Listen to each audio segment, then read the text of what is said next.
मैं अमित आप सबों का सिविलियंस में स्वागत करता हूं। यह एक कंप्लीट स्ट्रेटजी वीडियो है जिसमें हम लोग डिस्कस करेंगे कि किस प्रकार से 14th जेपीएससी के प्रीलिम्स को और मेंस को इन अ सिंगल अटेम्प्ट क्रैक किया जा सके। और पूरे वीडियो के दौरान सभी बातें बिल्कुल जेन्युइन होगी और उन स्टेप्स को आपके सामने डिस्कस करेंगे जिनको मैंने अपने तैयारी के दौरान खुद फॉलो किया था। साथ ही साथ उन चीज़ों के बारे में भी डिस्कस करेंगे कि जहाँ पे मेरी कुछ कमियाँ रह गई थी और उन कमियों को आप कैसे दूर कर सकते हैं ताकि आपका मेरे से भी और बेहतर रैंक आ सके। जेपीएससी सीएसई एग्ज़ामिनेशन की तैयारी के दौरान जो कठिनाइयाँ आप लोग को मिलेगी वो है कि किसी भी प्रकार का प्रॉपर नोट्स या फिर प्रॉपर बुक्स आपको मार्केट में नहीं मिलने वाला है। और क्वेश्चन बैंक के नाम पे जहाँ पे आप ये समझ पाएंगे कि किस प्रकार के क्वेश्चंस पूछे जाते हैं, तो क्वेश्चन बैंक के नाम पे यहाँ पे सिर्फ 4 ही पेपर आपको मिलेंगे, 6th जेपीएससी के, 7th के, 11th के और बैकलॉग के। तो आपको बहुत ज़्यादा ओवरऑल आइडिया नहीं मिल सकता है। और प्रीलिम्स और मेंस के बीच का जो समय है झारखंड में काफ़ी अनिश्चित है। अनिश्चित इसलिए क्योंकि कभी आप अगर देखे होंगे कि 6th जेपीएससी में प्रीलिम्स और मेंस के बीच में लगभग 2 साल का समय मिल गया था, जबकि 11th to 13th जेपीएससी में आप देखे होंगे मुश्किल से 3 महीने का ही समय मिला है। 3 महीने भी नहीं, 2 से ढाई महीने का ही समय कह सकते हैं। तो ये सब एक यहाँ पे दिक्कत जो है जेपीएससी के एग्ज़ाम में देखा जाता है। तो इन समस्याओं से भी हम लोग धीरे धीरे निपट लेंगे। अभी हम लोग डिस्कस करते हैं कि किस प्रकार से हमारी प्रीलिम्स के लिए स्ट्रेटजी होनी चाहिए। आप लोग जान रहे होंगे ये चीज़ कि सबसे पहले आपको प्रीलिम्स क्रैक करना होगा, फिर आप मेंस में अपीयर होंगे और फिर मेंस अगर आपसे क्रैक हो जाए तो फिर आप इंटरव्यू देंगे और इंटरव्यू के बाद आपका फाइनल मेरिट लिस्ट बनेगा। तो यहाँ पे हम लोग एक एक करके डिस्कस करेंगे, पहले प्रीलिम्स फिर हम लोग मेंस, और किन किन टॉपिक्स को बहुत अच्छे से करना है, किन किन टॉपिक्स को हम लोग थोड़ा बहुत इग्नोर भी कर सकते हैं, वो सारी चीज़ें आपको इस वीडियो के दौरान पता चलेगी। तो प्रीलिम्स एग्जामिनेशन में आपके 2 पेपर होंगे, पेपर 1 और पेपर 2। पेपर 1 सामान्य अध्ययन है जिसमें आपका इंडिया से रिलेटेड क्वेश्चन रहेंगे, और पेपर 2 ये भी सामान्य अध्ययन ही है लेकिन इसमें आपको झारखंड से रिलेटेड क्वेश्चन रहेंगे। पेपर 1 में 100 क्वेश्चंस और एक क्वेश्चन के लिए आपको 2 मार्क्स दिए जाएंगे, मतलब 200 मार्क्स के होंगे। पेपर 2 भी इसी प्रकार से 100 क्वेश्चन मतलब 200 मार्क्स का ही होगा और किसी भी प्रकार का यहाँ पे नेगेटिव मार्किंग नहीं है। अब यहाँ पे अगर हम लोग पेपर 1 को अच्छे से बाइफरकेट करें तो देखने को मिलता है कि 100 क्वेश्चन भले पेपर 1 में है लेकिन यहाँ पे 10 क्वेश्चंस जो है वो 10 क्वेश्चंस आपके झारखंड जीके से ही पूछे जाते हैं। तो झारखंड जीके से आपके यहाँ वाले 10 क्वेश्चन और इधर 100 क्वेश्चन, मतलब झारखंड जीके से आपके टोटल 110 क्वेश्चन पूछे जाएंगे, और जबकि इंडिया वाले पोर्शन से आपको 90 क्वेश्चन पूछे जाएंगे। तो यहाँ पे साफ साफ आपको देखने मिल रहा है कि झारखंड जीके का वेटेज जो है काफ़ी ज़्यादा है। और अगर हम लोग सिलेबस के अकॉर्डिंग बात करें तो आप अगर पेपर 1 में देखिएगा जिसका हम लोग 90 मार्क्स का बात कर रहे हैं, 90 क्वेश्चंस जो आपके शुद्ध पेपर 1 से रहेंगे, तो इसमें आपके देखिए 15 क्वेश्चन जो है आपके हिस्ट्री से रहेंगे, जिसमें एंशिएंट इंडिया, मिडाइवल इंडिया और मॉडर्न इंडिया 5-5 क्वेश्चन आपको पूछे जाएंगे। जितना आप भारत का इतिहास करेंगे, मतलब ये 15 क्वेश्चंस का तैयारी एक साइड रख दीजिए और 110 क्वेश्चंस का तैयारी एक साइड रख दीजिए। मतलब जितना समय आपको ये 15 क्वेश्चन तैयार करने में लगेंगे, जितना कंटेंट आपको इन 15 क्वेश्चंस को तैयार करने में लगेंगे, उतना में आप 110 क्वेश्चंस कवर कर सकते हैं। तो सबसे ज़्यादा इम्पॉर्टेंट जो है आपका झारखंड जीके है, और झारखंड जीके को आपको सबसे पहले कवर करना है हर हाल में। और सेम चीज़ अपने तैयारी के दौरान हम भी किए थे कि ये पोर्शन मुझे ईजी लगा तो यही पोर्शन को हम पहले कंप्लीट किए। जब बराबर मेहनत और बराबर कंटेंट में आपका 110 क्वेश्चन सॉल्व किया जा सकता है तो 15 क्वेश्चन के पीछे पागल होने का ज़रूरत नहीं है, वो हम लोग बाद में करेंगे ना कि पहले। तो ये बात तो समझ में आ गया कि हाँ 110 क्वेश्चन का तैयारी सबसे पहले हम लोग को करना है, और उसके बाद ये जो 90 क्वेश्चन बचा है पेपर 1 में, इसमें हम लोग को कौन कौन सा पोर्शन सबसे पहले टच करना है। तो यहाँ पे आप देखेंगे ये portion general questions of miscellaneous nature. तो यहाँ पे आपका मानवाधिकार ह्यूमन राइट्स है, फिर environmental protection, biodiversity and climate change ये portion, urbanization, sports, disaster management, poverty and unemployment, awards, और लास्ट जो है वो है United Nations and other international agencies. और ये मुश्किल से आपका 30 पेज का नोट्स है और इसी 30 पेज के नोट्स में आपको ये 15 क्वेश्चन जो है वो कवर हो जाएंगे। तो सबसे पहले आपको झारखंड जीके का 110 क्वेश्चन कवर करना है।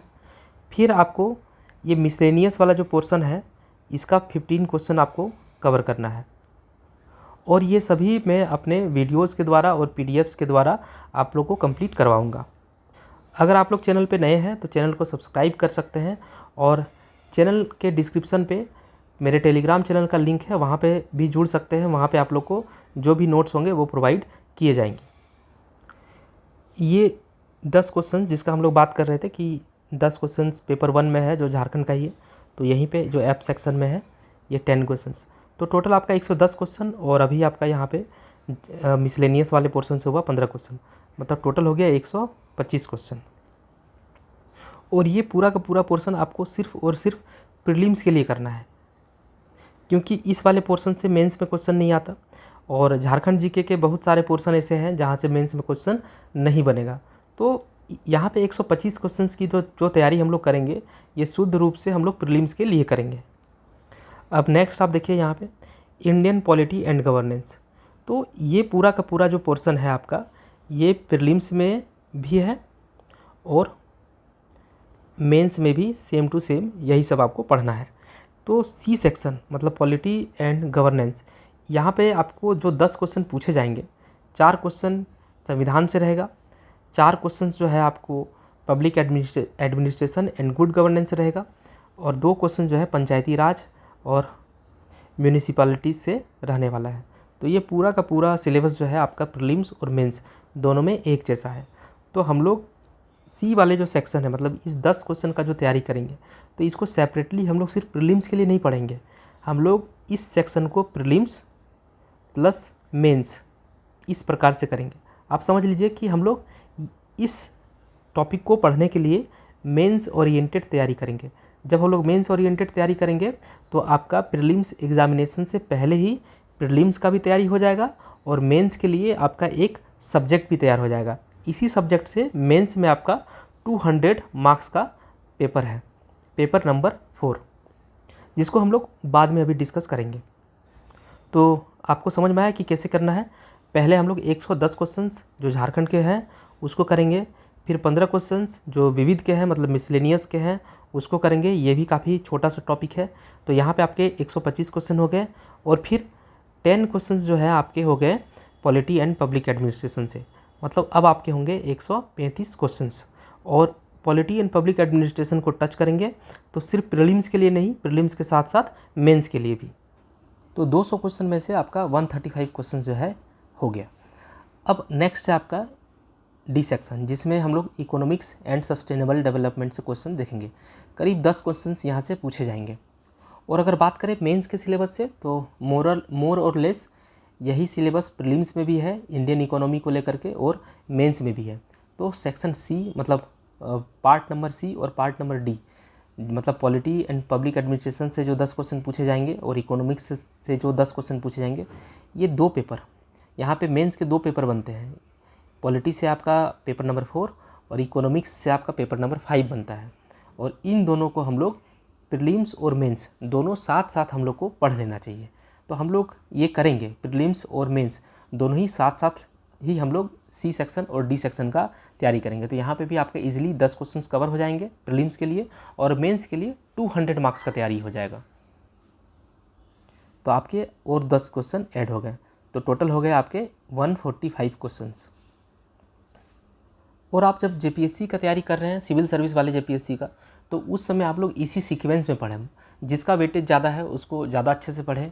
अब जैसे कि सी सेक्शन और डी सेक्शन में ज़्यादा वेटेज तो नहीं है, 10-10 क्वेश्चन ही है, लेकिन चूँकि यहाँ पे इसी सेक्शन से आपका मेंस में भी क्वेश्चन पूछा जाएगा, तो क्यों ना प्रीलिम्स के साथ साथ इसके मेंस की भी तैयारी कर लेंगे। इससे आपको डबल बेनिफिट मिलेगा, प्रीलिम्स का भी तैयार हो जाएगा और मेंस का भी तैयार हो जाएगा। तो टोटल 200 क्वेश्चंस में से आपका 145 क्वेश्चंस जो है इसमें किसी भी प्रकार का आपको रिस्क नहीं लेना है। पूरा 100% जो सिलेबस में दिया है वो सभी कुछ आपको कवर करना है। यहाँ पे आप किसी भी प्रकार का एजम्पशन नहीं लेंगे कि ये क्वेश्चन आएगा, ये क्वेश्चन नहीं आएगा। मतलब यहाँ पे किसी भी प्रकार का हिट एंड ट्रायल आपको नहीं करना है। जो सिलेबस में दिया है आंख बंद करके आपको कंप्लीट इन सेक्शंस को अच्छे से कर लेना है। अब इसके बाद आपको देखिए ये जो सेक्शन है national and international current events, जिसको एग्ज़ाम के पास जब डेट आ जाएगा उस समय हम लोग करेंगे। और यहाँ पे आपको 15 क्वेश्चंस पूछे जाएंगे। मतलब 145 क्वेश्चन कंप्लीट करने के बाद इस सेक्शन को आपको टच करना है। तो अगर ये 15 क्वेश्चंस ऐड करें तो अब हो गया आपका 160 क्वेश्चंस। और करंट अफेयर से बहुत ज़्यादा यहाँ पे डायनामिक क्वेश्चंस नहीं आते। करंट अफेयर से ही क्यों, आप अगर पूरे जेपीएससी के क्वेश्चंस को देखिएगा तो यहाँ पे बहुत ज़्यादा डायनामिक क्वेश्चंस नहीं आते। जेपीएससी का कंपैरिजन कभी भी आप यूपीएससी से मत करिएगा। यूपीएससी के क्वेश्चन पूछने का तरीका एकदम अलग है और जेपीएससी के क्वेश्चन पूछने का तरीका एकदम अलग है। जेपीएससी में सिर्फ सिलेबस ही बड़ा है, बाकी क्वेश्चन जो है ये नॉर्मल क्वेश्चन ही आते हैं। मतलब अगर 10-20% टफ क्वेश्चन भी है तो अगर आप उनको नेगलेक्ट भी करते हैं तो आपका सिलेक्शन नहीं रुकने वाला है। और अगर मान लीजिए आप बहुत ब्राइट स्टूडेंट हैं और उनको भी उन सेक्शंस को भी आप कर लेते हैं तो आप टॉपर आराम से बन सकते हैं। तो बात ये कर रहे थे कि 145 क्वेश्चंस में किसी भी प्रकार का एजम्पशन नहीं लेना है आपको। जितना सिलेबस दिया है कंप्लीट आपको करना है। फिर ये 15 क्वेश्चंस इसको सबसे लास्ट में करना है, लेकिन ये एक इम्पॉर्टेंट सेक्शन है करंट अफेयर, और यहाँ से भी आपको बहुत डायनेमिक क्वेश्चन नहीं देखने को मिलेगा। ऊपर आपको लेकिन सब कुछ पढ़ना होगा। साइंस एंड टेक में बात करें तो यहाँ पे 15 क्वेश्चन पूछेंगे, लेकिन यहाँ पे जो जनरल साइंस वाला पोर्शन है, अगर 6th जेपीएससी की बात करें तो वहाँ पे फिजिक्स, केमिस्ट्री और बायोलॉजी तीनों से क्वेश्चन था, 6 क्वेश्चन टोटल। 7th जेपीएससी की बात करें तो वहाँ पे शायद 5 क्वेश्चन फिजिक्स से थे, और 11th जेपीएससी की बात करें तो लगभग सभी क्वेश्चंस फिजिक्स के ही थे। तो अगर बायोलॉजी और केमिस्ट्री का आपको इग्नोर करने का मन है तो आप यहाँ पे कर सकते हैं, लेकिन हर हाल में फिजिक्स आपको करना है। आईसीटी, जिसमें आपका कंप्यूटर, जो आप लोग सीजीएल के लिए पढ़े हैं वही कंप्यूटर है, यहाँ से आपको 3 क्वेश्चन पूछे जाएंगे। और यहाँ पे एग्रीकल्चर एंड टेक्नोलॉजी, इसका नोट्स मिलने में थोड़ा दिक्कत होता है, लेकिन ये चीज़ हम आप लोगों के लिए इजी कर देंगे और ये 6 क्वेश्चन आपको पकड़ में आ जाएगा। तो इस वाले पोर्शन में हम लोग बहुत ज़्यादा डेप्थ में नहीं घुसेंगे। फिजिक्स को सबसे पहले कवर करेंगे, केमिस्ट्री और बायोलॉजी को मन करेगा तो छोड़ भी सकते हैं, एग्रीकल्चर को कर लेना है, टेक्नोलॉजी वाला पोर्शन अगर मन करे तो छोड़ भी सकते हैं, और आईसीटी को कर लेना है। तो यहाँ से अगर 15 क्वेश्चन है तो यहाँ पे 15 क्वेश्चन में से मान के चलिए आपका 8 क्वेश्चन का तैयारी होगा। तो अगर +8 करेंगे तो 168 क्वेश्चंस पे आप पहुँच गए। एंशिएंट इंडिया, ये इजी टू अंडरस्टैंडिंग और इजी टू रिमेंबर भी है, तो ये वाला आप कर सकते हैं आराम से। तो यहाँ पे 5 क्वेश्चन आपके इजी से पकड़ में आ जाएंगे।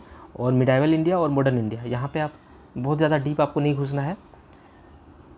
अब यहाँ पे मैं एंशिएंट इंडिया को इसलिए बोल रहा हूँ कि अच्छे से पढ़ लीजिएगा, क्योंकि मेंस में आपको काम आएगा। क्योंकि एंशिएंट इंडिया को आप जब पढ़ेंगे तो आपको समझ में भी आएगा ईजिली और आपको याद रखना भी आसान पड़ेगा। इसलिए मैं यही बात कर रहा हूँ कि आप एंशिएंट इंडिया को ज़्यादा अच्छा से करें और मिडाइवल इंडिया और मॉडर्न इंडिया को बस ऊपर से आपको करना है प्रीलिम्स के लिए। और मेंस में हम अभी आपसे डिस्कस करेंगे कि किस प्रकार से मेंस में इन टॉपिक्स को कवर करेंगे।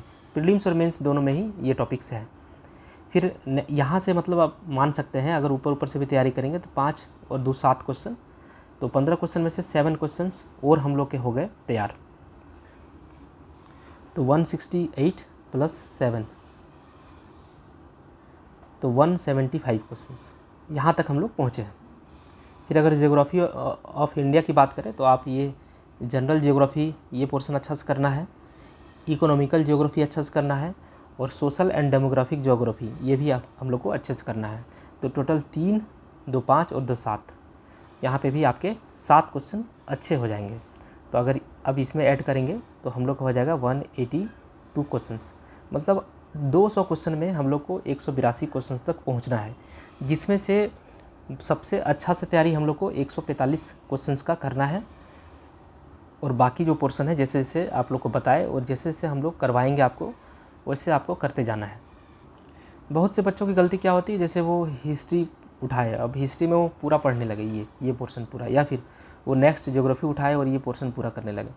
तो जितना मैं ये दोनों पोर्शन मतलब 15 और 10 25 क्वेश्चन का तैयारी करेंगे, उतना में आप बाकी पोर्शन का तैयारी करके 2 बार रिवीजन भी कर लेंगे। तो इसलिए इस पोर्शन पे बहुत ज़्यादा आपको पागल नहीं होना चाहिए। जैसा सिलेबस और क्वेश्चंस आता है उसके अकॉर्डिंग जो भी मेरा ऑब्जर्वेशन रहा वही ऑब्जर्वेशन आपको मैं बता रहा हूँ। बाकी अगर आप टॉप करना चाहते हैं तो आप कोई भी पोर्शन को बिल्कुल भी मत छोड़िए। और किसी भी प्रकार का मेंस के लिए आंसर राइटिंग प्रैक्टिस स्टार्ट करने से पहले आप सब्जेक्ट्स को ख़त्म करें। जैसे पॉलिटी एंड पब्लिक एडमिनिस्ट्रेशन को अगर आप पढ़ के ख़त्म कर लिए हैं, समझ गए हैं, चीज़ें आपको बहुत सारी याद है, तो फिर आप मॉक टेस्ट लगाइए, आंसर राइटिंग करिए, तो वो बेनिफिशियल होगा। लेकिन अगर मान लीजिए आप सिलेबस ही कंप्लीट नहीं किए हैं और आप आंसर राइटिंग पे आंसर राइटिंग किए जा रहे हैं, तो उससे आपका आंसर जो है अच्छा तो नहीं हो सकता है, लेकिन वाहियात ज़रूर हो जाएगा। और झूठ मूठ का जब आपको मार्क्स नहीं मिलेंगे तो फिर आप डीमोटिवेट हो जाएंगे कि आपको लिखना ही नहीं आता। आपको लिखना तब आएगा ना जब आप चीज़ों को समझ के रहेंगे और बहुत सारी चीज़ें आपको याद रहेंगे, तभी आप चीज़ों के बारे में सोच सकते हैं। और आप अच्छा जब सोच पाइएगा तभी आप अच्छा लिख पाइएगा।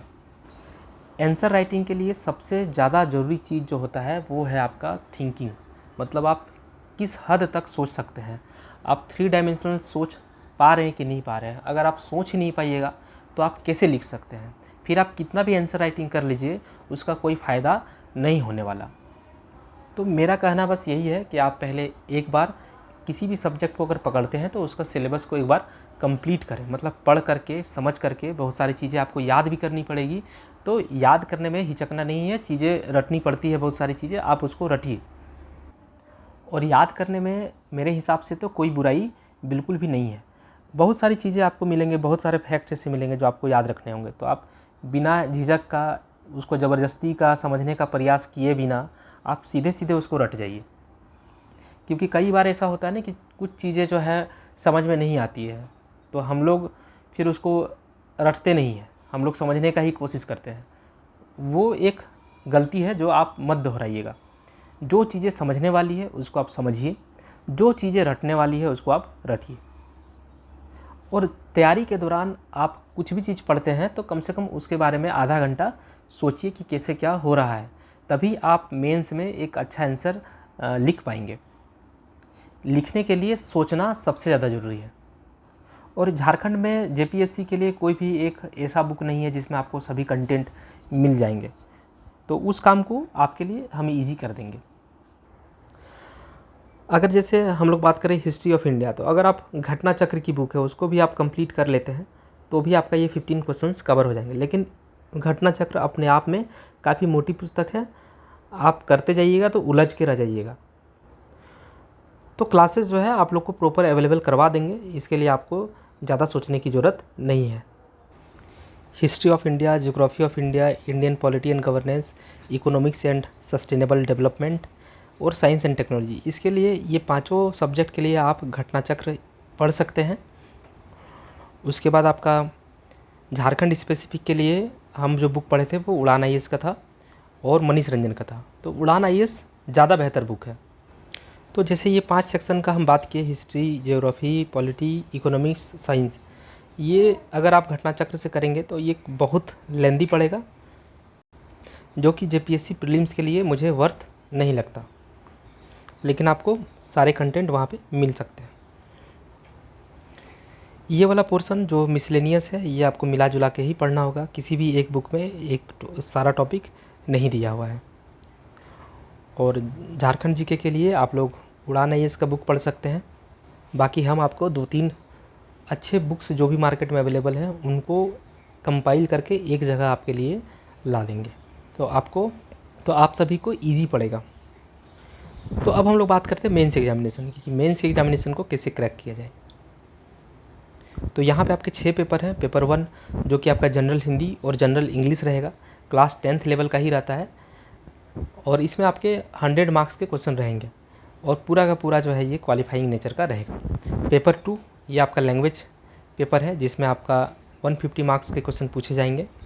लैंग्वेज पेपर में आप लोग अगर उत्तरी छोटा नागपुर की तरफ से हैं, मतलब आप कहीं के भी हैं, आप खोटा नागपुरी यही सब्जेक्ट रखने की कोशिश करें, क्योंकि हिंदी और इंग्लिश में उतने मार्क्स नहीं मिलते हैं। या फिर ऐसा कह लीजिए कि हिंदी और इंग्लिश का सिलेबस ही इतना बड़ा है कि पूरा कवर करके पूरा याद रखना, पूरा समझना ये काफ़ी डिफ़िकल्ट हो जाता है। जबकि खोटा और नागपुरी का सिलेबस बहुत छोटा है।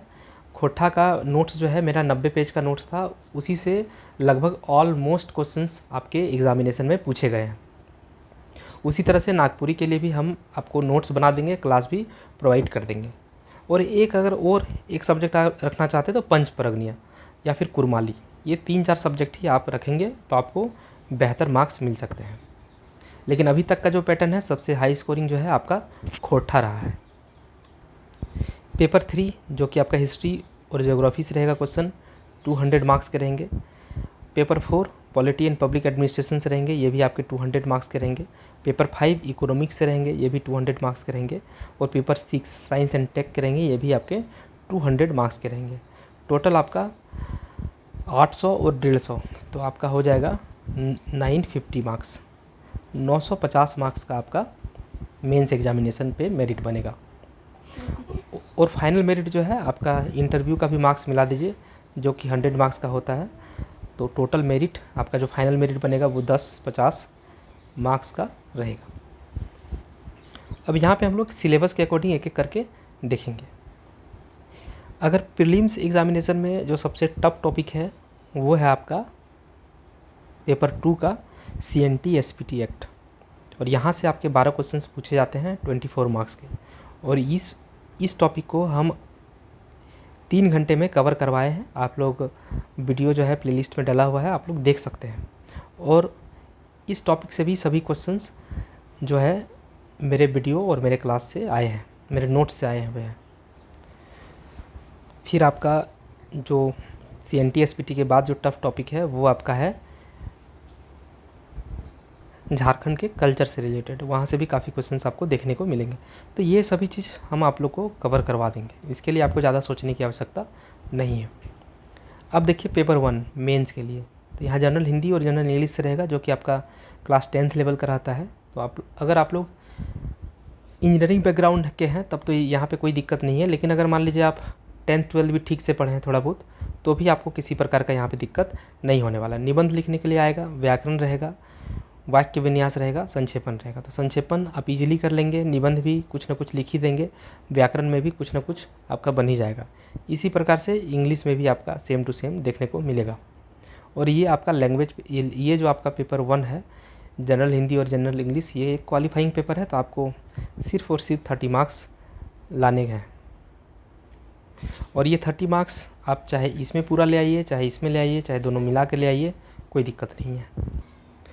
तो अब हम लोग लैंग्वेज पेपर पे बात करें। तो लैंग्वेज पेपर में आप जैसे यहाँ पे टोटल आप देख सकते हैं 15 पेपर का ऑप्शंस है, जिसमें से सबसे जो हाई स्कोरिंग रहा है अभी तक के ट्रेंड के अनुसार वो है आपका खोटा, ये सब्जेक्ट। और खोटा के बाद अगर आप कुछ रखने का मन हो तो नागपुरी रख सकते हैं, पंच परगनिया रख सकते हैं और कुरमाली रख सकते हैं। अगर आप झारखंड से बाहर के हैं तो आपके लिए जो है, अगर आपको भोजपुरी वगैरह आता है तो आपको खोटा जो है ज़्यादा ईजी पड़ेगा। लेकिन इंग्लिश मीडियम के जो भी बच्चे हैं उनके लिए खोटा लिखना काफ़ी डिफ़िकल्ट होगा, क्योंकि खोटा हो चाहे पंच परगनिया हो, कुरमाली हो, ये सभी का जो लिपि है वो देवनागरी लिपि है। तो हिंदी लिखने में जब डिफ़िकल्ट होता है उनको, तो खोटा लिखने में थोड़ा और डिफ़िकल्ट होगा। तो अगर आप ढंग से प्रैक्टिस कर सकते हैं तो आप आउटसाइडर अगर हैं तो सोच समझ करके खोटा सब्जेक्ट चुनिएगा। लेकिन जो झारखंड के हैं और जिनको खोटा या फिर नागपुरी बोलना आता है, समझना आता है, अगर आप बोल नहीं पाते कोई बात नहीं, लेकिन आप समझ पाते हो, और अगर आप हिंदी मीडियम के हो तो आंख बंद करके आप खोटा नागपुरी रख सकते हैं। लेकिन आप प्योरली इंग्लिश मीडियम वाले बच्चे हो, शुरू से आप इंग्लिश पढ़े हैं, तो आपके लिए ये थोड़ा चैलेंजिंग होगा। और ये लैंग्वेज पेपर जो है आपका 150 मार्क्स का होगा। और यहाँ पे आपको एक ढंग का मार्क्स आने से आपका रैंक जो है ऊपर जाएगा।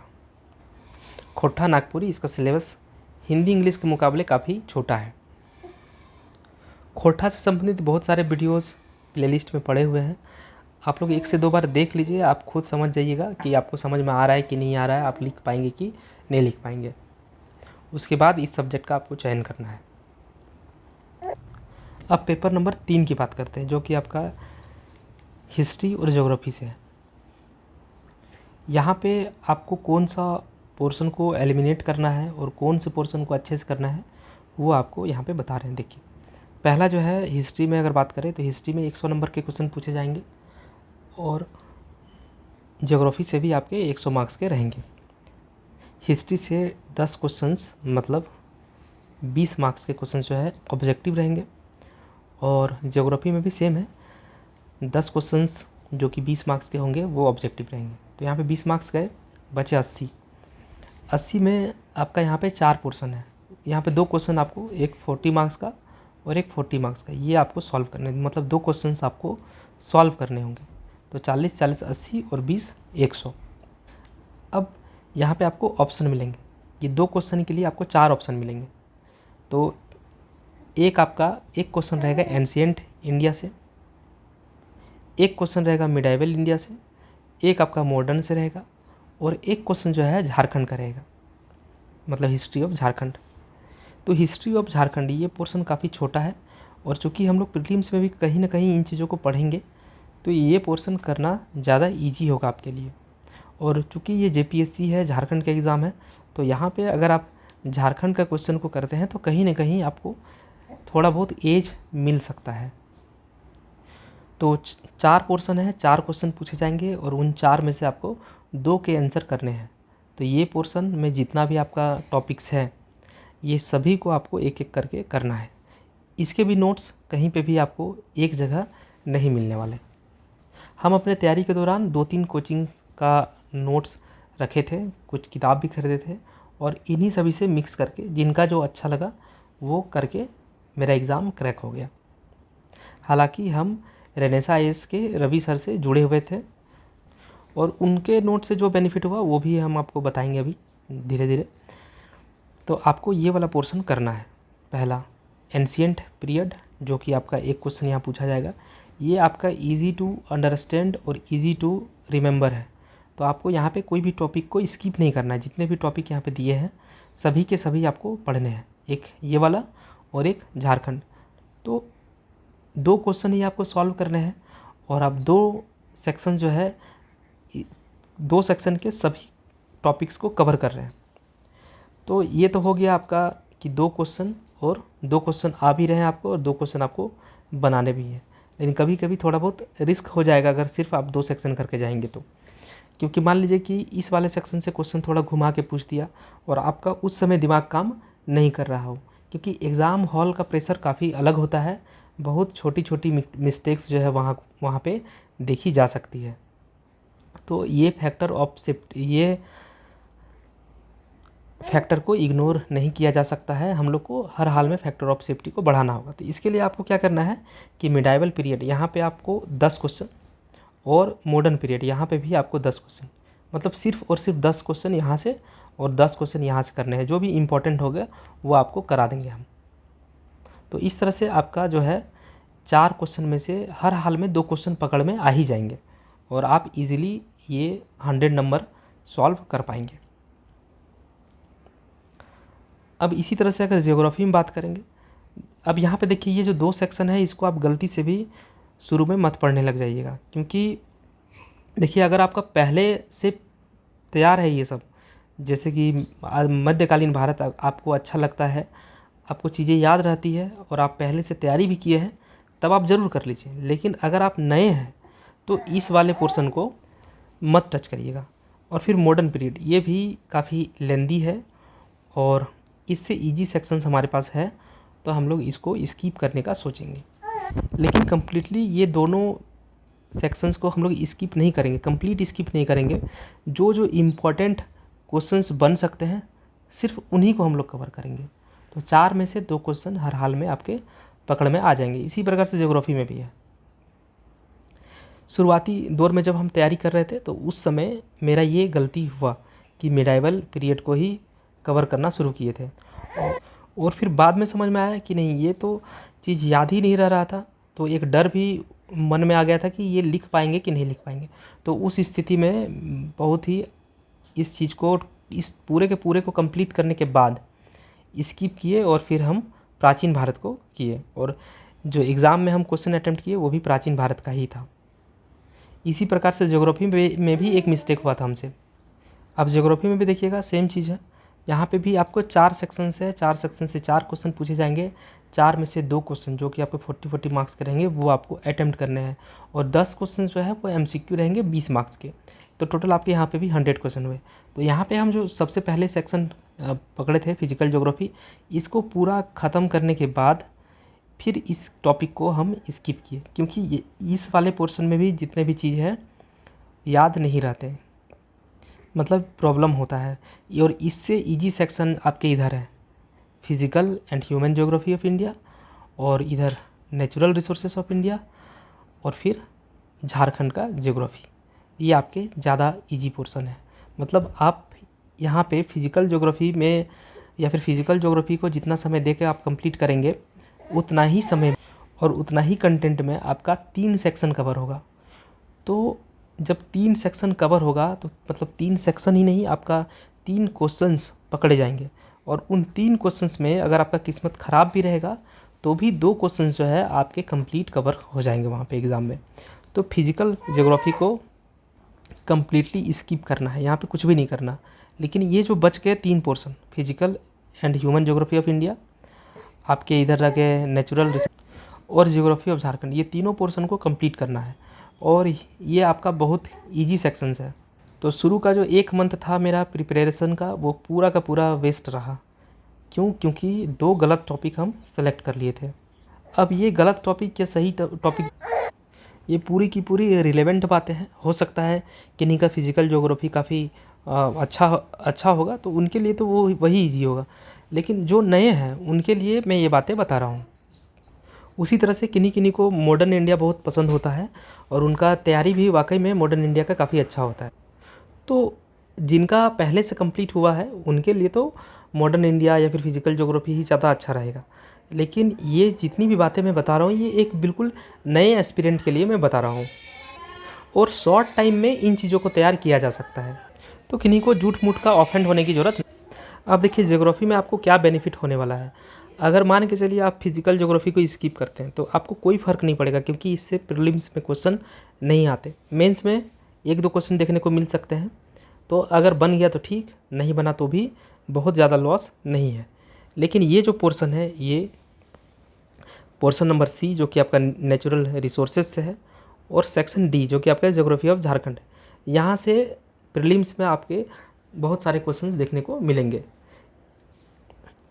तो इसको पढ़ने से आपको दोनों जगह बेनिफिट मिलेगा, प्रीलिम्स में भी और मेंस में भी।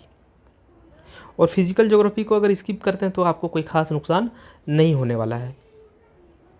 अब देखिए ये जो पोर्शन आपको हम बताए कि जो करना है, जैसे कि हिस्ट्री में आपको, और ये सभी जो पोर्शन आपको हम बोले जो आपको करना चाहिए अगर आप नए एस्पिरेंट हैं, और किन पोर्शंस को आपको छोड़ देना चाहिए। अगर आप लोग इस तरह से तैयारी करते हैं तो बहुत शॉर्ट टाइम में आप तैयारी कर सकते हैं। और मैंने इन्हीं स्ट्रेटजीज़ का उपयोग करके फर्स्ट अटेम्प्ट में ही सिविल सर्विस को क्रैक किया हूँ। बाकी मानना या फिर नहीं मानना, हो सकती है आपकी स्ट्रेटजी इस वाले स्ट्रेटजी से भी काफ़ी अच्छी हो सकती है, तो आपका रैंक और भी अच्छा हो जाएगा। तो ये बहुत सारी चीज़ें हैं जो पर्सन टू पर्सन वेरी करता है। अब हम लोग बात करते हैं नेक्स्ट सब्जेक्ट पे, मतलब पेपर नंबर 4, जो कि है आपका Indian constitution, polity, public administration and good governance. तो यहाँ पे जितना भी आपका टॉपिक है, ये सभी टॉपिक प्रीलिम्स में भी है, और वही सेम टॉपिक्स आपको मेंस में भी पढ़ने हैं। तो यहाँ पे आप प्रीलिम्स ओरिएंटेड ना होकर के यहाँ पे आपको मेंस ओरिएंटेड होना है, और चूँकि इसका लाभ आपको प्रीलिम्स में भी मिलेगा और मेंस में भी मिलेगा, इसलिए यहाँ पे किसी भी टॉपिक को आपको स्किप नहीं करना है। और इस सब्जेक्ट का जो नोट्स होगा मेरा काफ़ी छोटा है, तो आप आराम से इसको कवर कर सकेंगे। आपको चीज़ों को समझा भी दिया जाएगा, और कहीं कहीं ज़रूरत होगा तो आपको याद भी करा दिया जाएगा। तो इस पे आपको बिल्कुल भी घबराना नहीं है। इस वाले सब्जेक्ट में कुछ भी आपको स्किप नहीं करना है। यहाँ पे भी सेम पैटर्न है, 200 मार्क्स के क्वेश्चन रहेंगे, जिसमें आपके टोटल 20 क्वेश्चंस MCQ टाइप के रहेंगे 40 मार्क्स के, और आपको यहाँ पे भी 4 क्वेश्चंस टोटल बनाना होगा। आपके पास ऑप्शंस रहेंगे 8 क्वेश्चंस का, तो 8 में से आपको 4 क्वेश्चंस बनाने हैं। नेक्स्ट है पेपर नंबर 5, जो कि Indian economy, globalization and sustainable development. ये सभी टॉपिक आपके प्रीलिम्स से मैच करते हैं, तो इसका भी हम लोग मेंस ओरिएंटेड ही पढ़ेंगे और प्रीलिम्स में भी इसका बेनिफिट हम लोग उठा लेंगे। यहाँ पे भी हम लोग कोशिश करेंगे किसी भी टॉपिक को स्किप नहीं करने का, ताकि आपका कम से कम 2-3 सब्जेक्ट ऐसा हो जहाँ पे आप बिल्कुल भी कंफर्म हो कि कोई भी क्वेश्चन आ जाए आप नंबर उठा सकते हैं। और इसको हम लोग शुरू से ही तैयार करेंगे, पॉलिटी को भी और इकोनॉमिक्स को भी। पॉलिटी एंड पब्लिक एडमिनिस्ट्रेशन के लिए आप लोग M लक्ष्मीकांत की बुक ले सकते हैं, लेकिन बहुत ज़्यादा उसमें पढ़ना पड़ जाएगा, तो आप चाहेंगे तो टॉपिक्स को छाट छाट के आपको पढ़ना होगा। लेकिन हम जो आपको नोट्स प्रोवाइड करेंगे वो काफ़ी शॉर्ट टाइप का होगा, जो आपको JPSC ओरिएंटेड ही रखेगा शुरू से लास्ट तक, और आप JPSC एग्ज़ाम क्रैक करने में सफल भी हो सकते हैं। वो आपके पर्सनल एबिलिटी पे भी डिपेंड करेगा। हाँ, लेकिन आपको काफ़ी सहायता मिल सकती है। इंडियन इकोनॉमी भी हम लोग का वही स्ट्रेटेजी रहेगा, शुरू से लेके लास्ट तक सब हम लोगों को पढ़ना है, ताकि प्रीलिम्स मेंस दोनों ही कवर हो सके। अब नेक्स्ट है आपका general science, environment and technology development. अब यहाँ पे जैसे फिजिकल साइंस है, तो हम लोग कोई भी, ये 4 टॉपिक है, 4 में से कोई भी आप 3 कर सकते हैं और एक को हम लोग स्किप कर सकते हैं। तो ये पढ़ाने के समय आप लोग को बताया जाएगा। लेकिन यहाँ पे आप चारों कर लेंगे। अगर आप साइंस बैकग्राउंड के हैं तो चारों कर लीजिए, लेकिन अगर आर्ट्स बैकग्राउंड के हैं तो कोई भी 3 कर लीजिए और एक को आप स्किप कर सकते हैं, क्योंकि इस वाले पोर्शन से 2 क्वेश्चंस रहेंगे और 2 में से आपको 1 बनाने हैं। लाइफ साइंस में भी वही है, इन 5 टॉपिक में से आप कोई भी एक टॉपिक जो आपको हार्ड लगे, जैसे मान के चलते ये टफ टॉपिक आपको अगर लगता है, जैसे DNA स्ट्रक्चर और DNA रेप्लिकेशन, ये सब थोड़ा टफ है, तो ये टॉपिक आप स्किप कर सकते हैं, बाकी कर लेना है आपको। एग्रीकल्चर साइंस में भी इसी तरह है, हालांकि ये काफ़ी इजी टॉपिक है, इसमें कुछ भी छोड़ने वाला बात नहीं है। इन्वायरमेंटल साइंस, ये भी काफ़ी इजी है, यहाँ पे भी आपको कुछ नहीं छोड़ना है। अब आता है साइंस एंड टेक्नोलॉजी डेवलपमेंट। तो यहाँ पे सिलेबस जितना है आपको समझ के याद रखने में काफ़ी कठिनाई होगा, तो यहाँ पे हम लोग हिट एंड ट्रायल करेंगे, लेकिन फैक्टर ऑफ सेफ्टी को देखते हुए। जैसे कि ये टॉपिक काफ़ी इंपॉर्टेंट है, नेशनल हेल्थ वाला, जिसमें TB कैंसर है, यहाँ से क्वेश्चंस देखने को हमेशा मिलते ही मिलते हैं। फिर ये वाला topic conventional, non conventional sources of energy, energy demand of the country. फिर ये बायोटेक्नोलॉजी वाला टॉपिक। ये कुछ जो इम्पोर्टेंट टॉपिक है वो आप कवर करेंगे। कुछ टॉपिक को यहाँ पे आपको छोड़ देना है, जैसे सैटेलाइट वगैरह याद रखने में दिक्कत होता है तो इसको छोड़ा जा सकता है, लेकिन जैसे न्यूक्लियर पॉलिसीज़ है, NPT है, CTBT है, इनको आपको हर हाल में करना है। तो जो यहाँ पे इजी सेक्शंस होंगे उसको अच्छे से कवर कर लेना है, और थोड़ा जो डिफ़िकल्ट होगा उसको हम लोग स्किप करेंगे। तो इस तरह से हम लोग कंप्लीट तैयारी करेंगे और उम्मीद करेंगे कि आप लोग को सफलता ज़रूर मिलेगी। आप लोग इस चैनल से जुड़ करके JPSC की तैयारी आप लोग कर सकते हैं। क्योंकि मैं एक सेलेक्टेड कैंडिडेट हूँ, तो आप लोगों को मैं उन्हीं चीज़ों पे ज़्यादा फोकस करने को कहूँगा जो आपके एग्ज़ाम के लिए ज़रूरी है। और जब तक आपका एग्ज़ाम नहीं निकलता है, मैं एक बात आपसे कहना चाहूँगा कि ज़बरदस्ती का बहुत सारा ज्ञान अर्जित करने के फेर में नहीं रहना है। टू द पॉइंट आप पढ़िए, एग्ज़ाम क्रैक करिए, और उसके बाद पूरा ज़िंदगी पड़ा हुआ है आपको ज्ञानी बनने के लिए। अब जिस पोर्शन से क्वेश्चंस आने की संभावना नहीं है, उस पे अगर आप 8-8 घंटा क्लासेस कर रहे हैं तो ये आपकी एक मूर्खता होगी। कहने का मतलब बस यही है कि आप खुद को कन्फाइंड करिए, खुद को सिर्फ़ और सिर्फ एग्ज़ाम ओरिएंटेड बनाइए जब तक कि आपका एग्ज़ाम नहीं निकल जाता है। झूठ मूठ का बहुत ज़्यादा डीप नॉलेज लेने की कोशिश में नहीं रहना है। जितना ज़रूरत है बस वहीं तक जा कर के आपको रुक जाना है। आप लोग खुद फील किए होंगे कि बहुत सारे स्टूडेंट्स को आप लोग जानते होंगे जिनके पास नॉलेज का भरमार है, लेकिन उनका एग्ज़ाम नहीं निकलता है, और बहुत कम नॉलेज वाला लड़का भी एग्ज़ाम निकाल ले जाता है। रीज़न बस यही है कि बहुत कम नॉलेज वाला लड़का जो है एग्ज़ाम ओरिएंटेड तैयारी करता था, एग्ज़ाम ओरिएंटेड तैयारी किया है, इसलिए वो सेलेक्ट हुआ। और बहुत ज्ञानी लड़का जो है वो एग्ज़ाम ओरिएंटेड नहीं रह पाया, इसलिए बस उसका सिलेक्शन नहीं हुआ। तो आप खुद डिसाइड कर लीजिए कि आपको एग्ज़ाम में सिलेक्शन लेना है या फिर आपको बहुत ज्ञानी बनना है। अच्छा, अब यहाँ पे ऐसा भी नहीं है कि एग्ज़ाम ओरिएंटेड रहने के चक्कर में आप बहुत कम पढ़ाई किए, वो भी गलती नहीं करना है। जो सिलेबस है, जो टॉपिक को आप स्किप किया जा सकता है उसे ही स्किप करना है, लेकिन फैक्टर ऑफ सेफ्टी को देखते हुए ज़्यादा पढ़ने की कोशिश बिल्कुल भी नहीं करना है। तो हम लोग इसके बाद क्लास स्टार्ट जो है बहुत जल्द करेंगे। आई होप कि आपको कुछ बातें यहाँ पे अच्छी लगी होगी, कुछ बातें जो है वो बुरी भी लगी होगी। तो ये सभी चीज़ें जो है ये रेलेवेंट है, कोई भी बात कभी भी एब्सोल्यूट नहीं हो सकता। तो कुछ लोगों को अच्छी लग सकती है, कुछ लोगों को बुरी भी लग सकती है, लेकिन ये सभी मेरा पर्सनल एक्सपीरियंस है जो हम आप लोगों से शेयर किए। जिस प्रकार से हम टॉपिक एलिमिनेट किए वो सभी चीज़ें आपको अपने क्लासेस के दौरान आपको सिखाएंगे। तो चलिए मिलते हैं हम लोग नेक्स्ट वीडियो में, तब तक के लिए धन्यवाद।